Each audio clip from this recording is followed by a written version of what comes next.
کہیں کہیں دن تک غار حرا میں عبادت کے لیے تشریف لے جاتے۔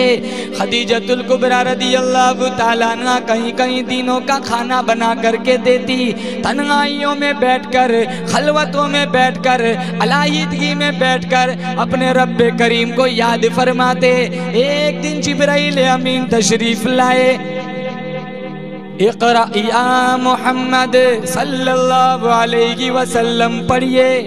آپ صلی اللہ تعالی علیہ وسلم نے فرمایا ما انا بقارئ، میں پڑھا ہوا نہیں ہوں۔ 3 دفعہ اسی طرح دہرایا گیا۔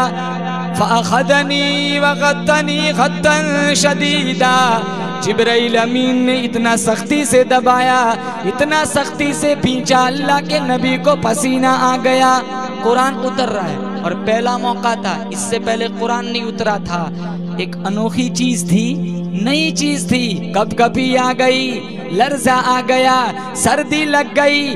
پہاڑی سے اتر کر گھر تشریف لائے، بار بار ایک ہی جملہ دہرانے لگے، زملونی زملونی دسرونی دسرونی، مجھے میری چادر اڑاؤ، مجھے میری کملی اڑاؤ، مجھے بڑی ٹھنڈی لگ رہی ہے۔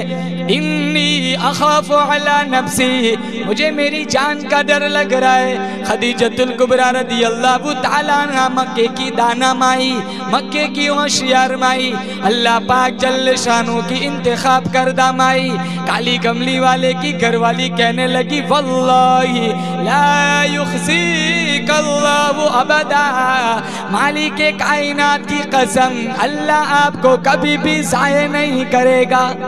کیوں؟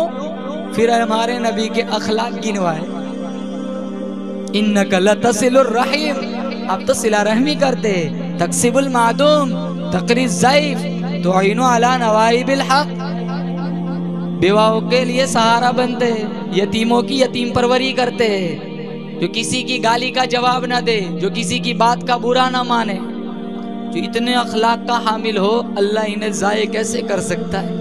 پہاڑی سے اتر کر گھر تشریف لائے، بار بار ایک ہی جملہ دہرانے لگے، زملونی زملونی دسرونی دسرونی، مجھے میری چادر اڑاؤ، مجھے میری کملی اڑاؤ، مجھے بڑی ٹھنڈی لگ رہی ہے۔ خدیجۃ الکبریٰ رضی اللہ تعالیٰ عنہ نے فرمایا واللہ لا یخزیک اللہ ابدا، خدا پاک کی قسم، اللہ آپ کو کبھی ضائع نہیں کرے گا۔ کیوں؟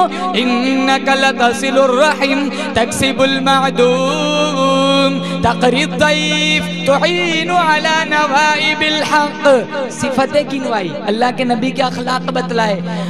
خدیجہ یوں تو تسلی دے رہی ہے لیکن دل ہی دل میں پریشان ہے، آسمان کی طرف دیکھتی ہے، مولا مکے کے رئیس چھوڑے، مکے کے مالدار چھوڑے، مکے کے تاجر چھوڑے، امام الانبیاء سے میں نے شادی کی، یہاں کیا دیکھتی ہوں، پسینے میں شراب ہو رہے، کہیں میری مانگ کے اجڑنے کا وقت تو نہیں آ گیا؟ پھر کہاں میرے آقا میرا چچا زاد بھائی ہے، ورقہ ابن نوفل، توریت کا عالم ہے، بڑا سنجیدہ آدمی ہے، میں آپ کو اس کے پاس لے کے چلتی ہوں۔ ورقہ ابن نوفل کے پاس لے کے آئی۔